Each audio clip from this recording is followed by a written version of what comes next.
Wow, thank you so much. Thanks so much to Charles and to the team. I mean, it's an absolute honour to be here. And I mean, I think I've been listening to everybody else talking this morning, and I think some of what everybody has shared about the learning and kind of hearing from everybody else's experience is absolutely echoed in what we've heard today. So I suppose first just to tell you a little bit about who we are and what we do. So Rowan and I both, oh, there you are. Rowan and I are both from Mind Cymru. So Mind Cymru is part of Mind, national charity across England and Wales, and our work is very much about how we work across Wales. But I think what's really important from my perspective is that the learning and the experience that we've had through this scheme is absolutely being embedded across our work in England and Wales, and it's proven to be, you know, a really helpful framework to shape some of that. So I guess in terms of how the scheme has helped us, I think first of all, I think reflecting what others have said, it came absolutely at a time where we were strategically as an organisation, we were looking at how we shifted to becoming a proudly anti-racist organisation. And I think at the time, making reference to rhetoric and actions, I think whilst our intentions were really strong, rewinding back about 2 years ago, I mean, my reflection would be that we didn't understand what that meant, and we spoke about becoming truly anti-racist, but the understanding of what that meant and the expectation from members of our staff and externally probably wasn't as well defined as it needs to be. So this scheme has really helped us to put a framework around that and to really understand where our starting point was and where we are now, and I think more importantly, the huge amount of work that we still need to do. So very similar to what Ewan was sharing, we're not a culturally diverse organisation. We're a very white organisation, and we definitely fall into that trap of this is the way we do things, and we've got norms and practices that I think the training has really helped us to understand the I suppose the lack of cultural competence and the level of unconscious bias that exists, and I suppose the enormity of the task in front of us. But I think what it's helped us to do is really think about those, you know, achievable small steps, because I think otherwise the risk is that you become absolutely lost in, I suppose, the starting point, and it's really helped us to frame that, and I think some of what the real benefits from my perspective have been are around those conversations in the training. So I mean, Charles and the team have been so generous with your time, because not only have we had opportunities for all of our team to take part in the training, our trustees have also engaged in the training, and as new staff have come on board as well, that's been absolutely invaluable. And I think hearing the stories and hearing the experiences of people that you've worked with for a long time, but you don't necessarily know what their stories are, has been, I suppose it's been something that has just developed and grown. So we've tried to incorporate into our team day and into other aspects of our work kind of day to day, that sense of continually learning and sharing our experiences with each other. And I think that there's been a lot of time for reflection, and we've colleagues within Mind who come from kind of Black, Asian and minority ethnic backgrounds have been very generous in sharing their experiences with us.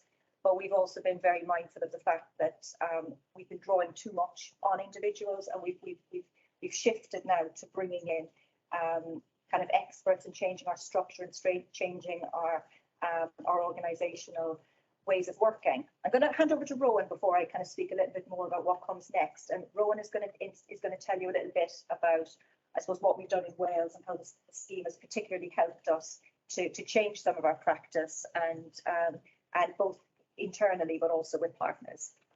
Yes, so recently, beginning of this year, we moved office.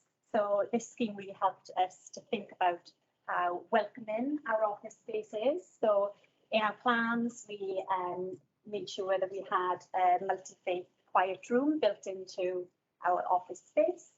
And within that room is a self-locating prayer mat for both staff and visitors to utilise. And also, as you walk into the office, we've got our multi-faith, multi-language welcome sign, greeting people as they come into the office space. We've also started thinking about recruitment. We know that we want to diversify the workforce. So just for an example, when we're recruiting, our long list has to have a minimum diversity mix of 40%. Otherwise, that advert goes back out for another 2 weeks. That's just one example. Partnership working, we've changed our approach to partnership working. So we're working with grassroots organisations. For example, our Time to Change Wales programme is in partnership with East. Our Peace Corps programme has recently been working with Diverse Cymru. So we've got some real valuable learning there and insight. All of our programmes in Wales are exploring and making progress to better engage with diverse communities in a number of different ways. So, for example, hosting stigma events and also trialling target-based marketing through social media.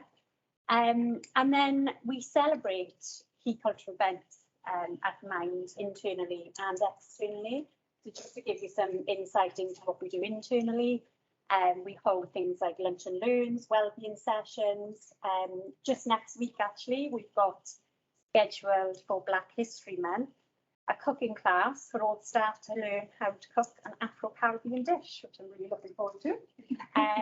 But it's things like that that open up the conversations around cultural competency and our individual backgrounds, which has been really valuable.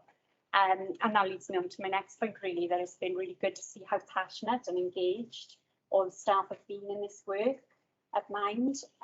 The unconscious bias training delivered by Diverse Cymru as part of the certification scheme has been really impactful on staff. Not just thinking about cultural competency in the workplace, but to think about it more broadly.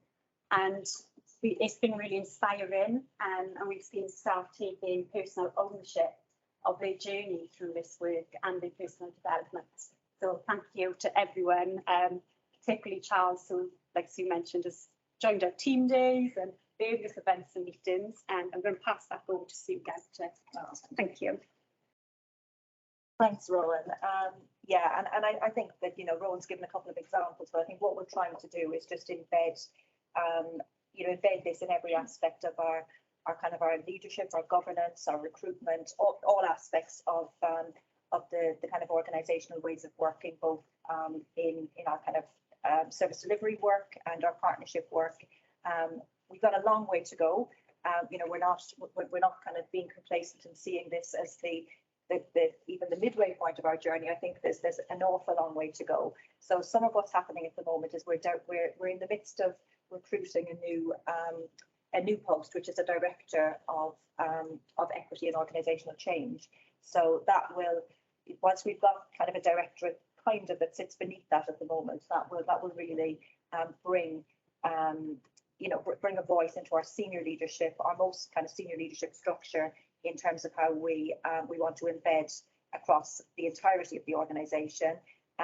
We've also been working with kind of EDI experts to try and help us as a senior team to really understand and to really develop our own ability to lead the work in this space, because I think we're recognising that there are quite a few gaps in terms of how we as a white leadership team can really do that. But I think, as Rowan said, I think